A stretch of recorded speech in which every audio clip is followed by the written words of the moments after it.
तो प्यारे विद्यार्थियों नमस्कार, स्वागत है आप सबका एक और नए वीडियो में। प्यारे विद्यार्थियों, आज हम यहाँ पर देखने वाले हैं अर्धवार्षिक परीक्षा 2024-25 के लिए कक्षा 12वीं का अर्थशास्त्र विषय का पूरा क्वेश्चन पेपर और इसका पूरा सॉल्यूशन। तो देखिएगा, पूरा का पूरा क्वेश्चन पेपर ये रहा। आप सब लोग यहाँ से इसको देख ले और पूरा अच्छे से समझ ले, क्योंकि टोटली A to Z पूरा का पूरा क्वेश्चन पेपर प्यारे विद्यार्थियों यहाँ पर मैं आज आपको बताने वाला हूँ। बिल्कुल उसी प्रकार का क्वेश्चन पेपर आपको बताऊँगा जिस प्रकार का कि आपसे परीक्षाओं में पूछा जा रहा है। तो देखिएगा, कुछ इस प्रकार का क्वेश्चन पेपर आपसे परीक्षा में पूछा जाएगा। आपके पेपर के लिए आपको 3 घंटे का समय दिया जाएगा और पूर्णांक होगा आपका 80 अंकों का। तो यहाँ से आप सब लोग इसको पढ़ लें। अर्धवार्षिक परीक्षा 2024-25 के लिए कक्षा 12वीं का आपका इतिहास विषय का पूरा पेपर है, जिसका कि आज हम यहाँ से सॉल्यूशन देखेंगे। तो देखो, इस प्रकार का पूरा पेपर होगा। पहला क्वेश्चन लिखा है, निम्नलिखित प्रश्नों के लिए सही विकल्प चुनकर लिखिए। अब देखो, सही विकल्प चुनकर आपको कैसे लिखने हैं, चलो हम पहले क्वेश्चन को पढ़ते हैं। तो देखो, पहला क्वेश्चन लिखा है, चंद्रगुप्त मौर्य के राज दरबार में आने वाले यूनानी राजदूत का नाम क्या था। तो देखिएगा, इसका नाम था मेगस्थनीज। यहाँ से आपको ये लिख देना है। और इसके बाद में अगला क्वेश्चन, सतसहस्त्र संहिता के नाम से किस ग्रंथ को जाना जाता है। देखिएगा, इसका राइट आंसर आ जाएगा महाभारत। इसका राइट आंसर क्या होगा, महाभारत। अगला प्रश्न पढ़ते हैं, सांची का स्तूप किसके द्वारा बनवाया गया था। तो देखिएगा, सांची का जो स्तूप था ना, मौर्य सम्राट अशोक के द्वारा बनवाया गया था। तीसरे का राइट आंसर यह आ जाएगा। अगला प्रश्न पढ़ते हैं, दक्षिण भारत का कौन सा ग्रंथ तमिल वेद के नाम से प्रसिद्ध है। तो देखो, इसका राइट आंसर यह आ जाएगा, नल रियाद्रवी प्रबंधम इसका राइट आंसर होगा। अब इसके बाद में अगला प्रश्न, भारत में मुगल साम्राज्य की स्थापना कब हुई थी। तो देखिएगा, भारत में मुगल साम्राज्य की स्थापना 1526 ईस्वी में हुई थी। अगला क्वेश्चन पढ़ते हैं, बंगाल में स्थायी बंदोबस्त स्तंभदारी बंदोबस्त किसने लागू किया। देखो, ये जो है ना, लॉर्ड कॉर्नवालिस ने लागू किया था। तो देखो, यहाँ तक के सभी क्वेश्चंस और उनके आंसर मैंने आपको बता दिए। अब चलो जल्दी से हम आगे बढ़ते हैं, आगे के प्रश्न और उनके आंसरों को देखते हैं। इसके बाद में देखिएगा प्यारे विद्यार्थियों, प्रश्न नंबर 2 में यहाँ पर आपसे रिक्त स्थान पूर्ति पूछी जाएगी। रिक्त स्थानों में देखा जाए तो पहला क्वेश्चन, भू राजस्व की देशाला बंदोबस्त प्रणाली मुगल सम्राट द्वारा लागू की गई। देखो, अकबर के द्वारा लागू की गई थी। फ्रांसीसी बुकानन एक था, तो देखो चिकित्सक था। इंग्लैंड के शासक ने वर्ष 1668 ई में ईस्ट इंडिया कंपनी बम्बई पर पट्टे पर दिया था। तो इसका राइट आंसर यह आ जाएगा। प्रिंस ऑफ वेल्स का भारत आगमन 1921 वर्ष में हुआ। तो इसका राइट आंसर यह आ जाएगा। विभाजन के समय भारत के वायसराय थे। तो देखो, भारत के वायसराय कौन थे, लॉर्ड माउंटबेटन। तो इसका राइट आंसर यह आ जाएगा। यहाँ से देख लें। तो देखो, यहाँ तक के सभी क्वेश्चंस प्यारे विद्यार्थियों मैंने आपको बता दिए। तो आप सब लोग इस प्रकार से इनको कंप्लीट कर लेना जिस प्रकार से कि मैंने आपको बताया। और उसके बाद में इन क्वेश्चन को देख लें। भारत के विभाजन के समय जम्मू कश्मीर के राजा थे, तो देखो महाराजा हरि सिंह थे। देशी रियासतों भारतीय संघ में विलय कराने का महत्वपूर्ण कार्य ने किया। देखो, सरदार पटेल ने किया। देखो, यहाँ तक के सभी क्वेश्चंस और उनके आंसर्स मैंने आपको बता दिए। आशा करता हूँ कि सभी क्वेश्चंस और उनके आंसर्स आप लोगों ने अच्छे से देख लिए होंगे और इनको अच्छे से समझ भी लिया होगा। ठीक है, तो यहाँ तक के क्वेश्चंस मैंने आपको बता दिए। अब चलो इसके बाद हम आगे बढ़ते हैं, आगे के प्रश्न और उनके उत्तरों को देखते हैं। देखिएगा प्यारे विद्यार्थियों, आगे किस प्रकार से प्रश्न पूछे जाएंगे। चलो हम एक एक प्रश्नों को पढ़ते हैं। देखो, प्रश्न नंबर 3 में लिखा है, सही जोड़ी बनाइए। देखो, सही जोड़ी किस प्रकार से आपको बनानी है, चलो हम एक एक क्वेश्चन को पढ़ते हैं और इनका सॉल्यूशन देखते हैं। देखो, जोड़ी में यहाँ पर आपको दिया गया है।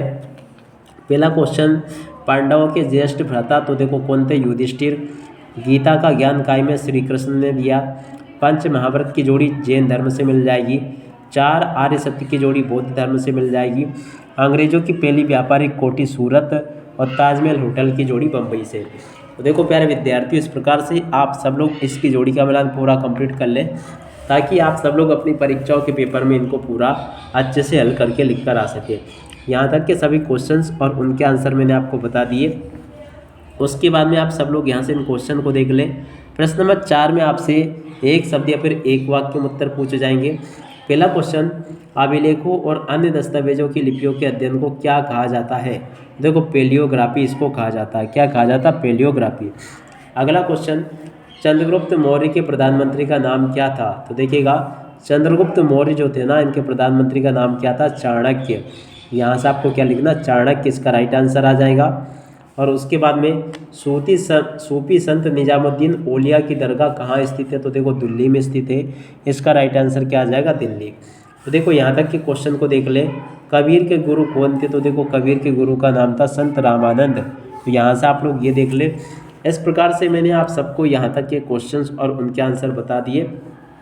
आगे क्वेश्चन, गांधी जी अपना राजनीतिक गुरु किसे मानते थे, तो देखो गोपाल कृष्ण गोखले को गांधी जी अपना राजनीतिक गुरु मानते थे। देखो यहाँ तक के क्वेश्चंस मैंने आपको बता दिए। गांधी जी ने किस घटना के कारण असहयोग आंदोलन को स्थगित कर दिया था, देखो ये घटना थी चोरी चोरा हत्याकांड की घटना। अब देखो यहाँ तक के सभी क्वेश्चंस अपन ने देख लिए।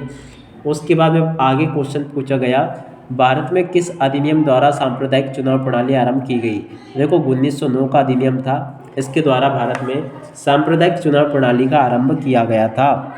देखो यहाँ तक के सभी क्वेश्चंस मैं आपको बता चुका हूँ।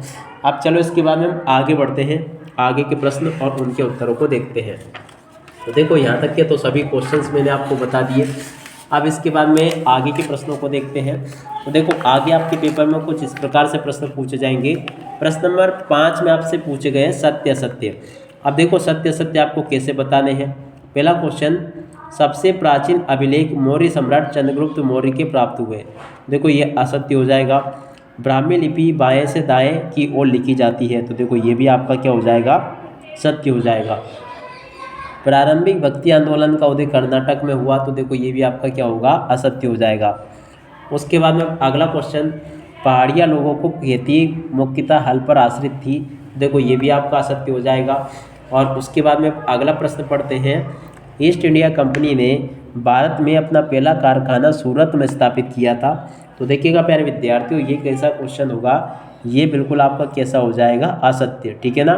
तो इस प्रकार से प्यारे विद्यार्थियों आप सब लोग यहाँ तक के इन क्वेश्चन को और इनके आंसरों को देख लो। बिल्कुल इसी प्रकार से क्वेश्चन आपके परीक्षाओं में पेपर में पूछे जाएंगे, जिस प्रकार के कि आपको मैंने यहाँ से बताए। तो आप सब लोग इनको देख ले और पूरा का पूरा इन क्वेश्चन के आंसर को आप लोग समझ लें, ताकि आप सब लोग अपनी परीक्षाओं के पेपर में इनको अच्छे प्रकार से हल करके लिख कर आ सकें। तो देखो ये क्वेश्चंस बता दिए मैंने आपको। अगला क्वेश्चन, महात्मा गांधी ने साबरमती आश्रम की स्थापना दिल्ली में की थी, तो देखो ये भी आपका असत्य हो जाएगा। देखो ये क्वेश्चन बता दिए। चाणक्य कौन थे, संक्षेप में आपको समझाना है। महाकाव्य की रचना मुख्यतः किस भाषा में की गई, इनकी रचना को श्रेय किन्हें दिया जाता है। जैन धर्म के कोई सिद्धांत आपको बताने हैं और महात्मा बुद्ध की को 2 शिक्षाओं के बारे में आपको लिखना है, ठीक है ना। यहाँ तक के क्वेश्चन आप लोग देख लें। उसके बाद में देखो आगे क्वेश्चन ये दिए गए हैं, तो देखो ये पूरे के पूरे क्वेश्चंस आपको मैंने यहाँ से बता दिए, तो आप सब लोग इसको देख लें और पूरा का पूरा समझ लें। यहाँ तक के सभी क्वेश्चंस मैंने आपको बता दिए। अब चलो इसके बाद में हम आगे के और कुछ क्वेश्चंस देखते हैं। और प्यारे विद्यार्थियों बहुत ही जल्दी में आप सभी के लिए इसका फुल सॉल्यूशन लाने वाला हूँ, जिसमें कि मैं आपको प्रश्न नंबर 1 से लेकर 23 तक के सभी क्वेश्चन का सॉल्यूशन दे दूँगा। मगर तब तक आप सब लोग इस पूरे पेपर को कंप्लीट कर लो, जो कि मैंने यहाँ तक का बता दिया। अब इसी के साथ में इस वीडियो को यहीं पर पूरा करते हैं। नमस्कार, जय हिंद, जय भारत।